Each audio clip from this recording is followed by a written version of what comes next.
Hello all, my name is Colton Lund and welcome to my summary of learning for EC&I 834, Designing for Online and Blended Learning at the University of Regina. Taking place in just four short weeks, this course was packed with meaningful, relevant, and impactful content. Our first class began with introductions to the course, setting up personal blogs through EduSites and WordPress, and becoming familiar with our course community that was hosted on the popular messaging and voice platform, Discord. I really enjoyed writing and reading our weekly blogs, as I'm always fascinated with the number of thought-provoking conversations that arise from each of the different perspectives in the room. I also really enjoyed the ease of use that comes with Discord, particularly with the question and answer form, as it allowed for great and near immediate clarification for myself and many of my peers throughout the semester. The main topic of our first class was centered around defining blended and online learning, and exploring the advantages and disadvantages of each. For me, the key ideas were best explained using Tony Bates' continuum of online learning, as he describes in his 2019 book, Teaching in a Digital Age. This continuum allowed me to understand that blended learning does not have to include learning at a distance or in a different location than the instructor. Simply, blended learning classrooms are classrooms that include meaningful integrations of technology, but also have some elements of the traditional classroom. A fully online class, on the other hand, relies fully on technology and is typically taught and learned at distance.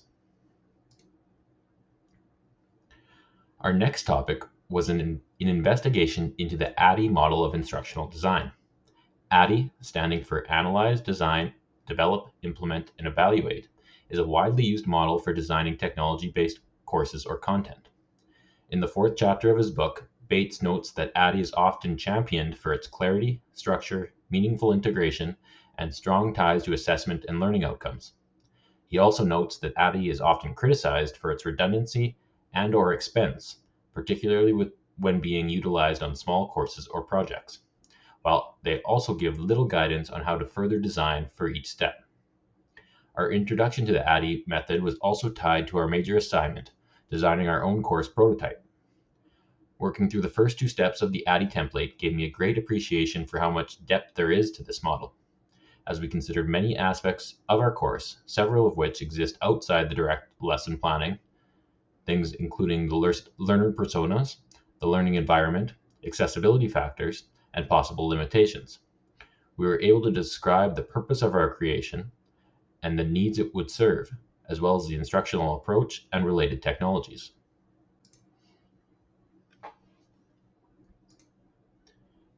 In our second week, we refreshed our understanding of many of the major learning theories.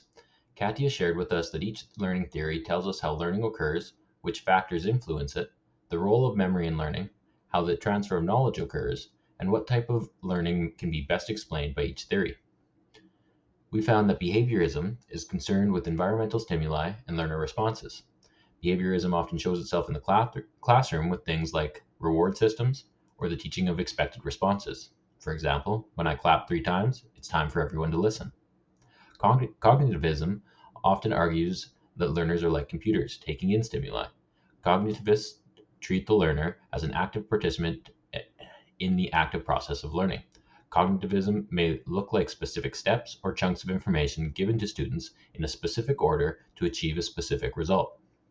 Constructivism is often discussed as a blending of multiple learning theories. Constructivists believe that students come in with prior knowledge and reflect on it when creating new knowledge themselves, often by experiencing it and coming to their own conclusions. In the classroom, this may be shown through inquiry or problem-based projects.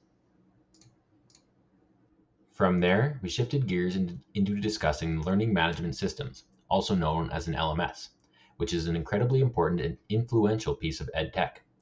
We explored many different options such as Canvas, Moodle, Brightspace, Google Classroom, and Microsoft Teams. Having already had experience with Microsoft Teams, I chose to explore Canvas for my course prototype. I quickly realized why it became the largest LMS in Canadian and American higher education institutions. It's easy to navigate for instructors and students, has numerous features and integrations available, as well as an expansive library of open source content and tutorials. Yet, after reading Audrey Waters' post titled Beyond the LMS, I've come to realize this is not enough. EdTech tools should be effective, certainly to a much higher degree than when I was in school, but they more often than not require a large amount of upfront work for both teacher and student. Audrey writes, "The learning management system has shaped a generation's view of education technology, and I'd contend shaped it for the worst.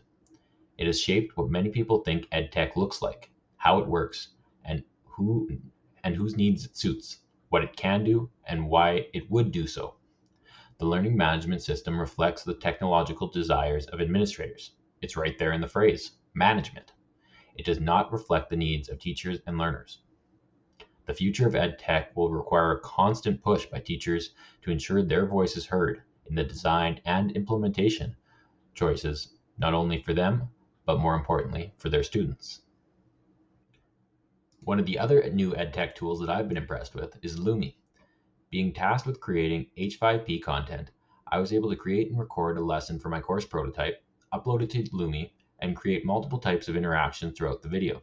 I can see this becoming a powerful tool within blended and online lessons as an aid to keeping engagement while also ensuring that you can highlight key ideas throughout the video. During our third week of class, we took time to discuss accessibility and equity in online learning. We quickly realized how widespread the term accessibility can be. It's about much more than just physical access to a building or using a screen reader on a computer, but more about ensuring that every learner has equitable access to every part of your course. The Web Content Accessibility Guidelines explains that the accessible web content must be perceivable through multiple senses, operable with the mouse and keyboard, understandable, and able to be accessed on multiple technologies. When discussing access to technology for online or blended classrooms, Bates writes on page 462, "No matter how powerful in educational terms a particular medium or technology may be, if students cannot access it in a convenient and affordable manner, they cannot learn from it." Next, we began to take a look at building a sense of community within online learning. While many may assume it's difficult to cultivate a sense of community or collaborate in an online or blended environment, Bates argues that the same strengths and challenges are present in the face-to-face classroom as they are in the online classroom. The K. Patricia Cross Academy explained that each set of students, online or in person, are different year to year and investigated strategies to employ in an effort to promote community within all groups. She writes, "In conclusion, community can be critical to the student's success and satisfaction in online courses. Instructors can create opportunities for community in the design of the course, the communication, and the activities they include. Creating these opportunities is likely to prove well worth the effort."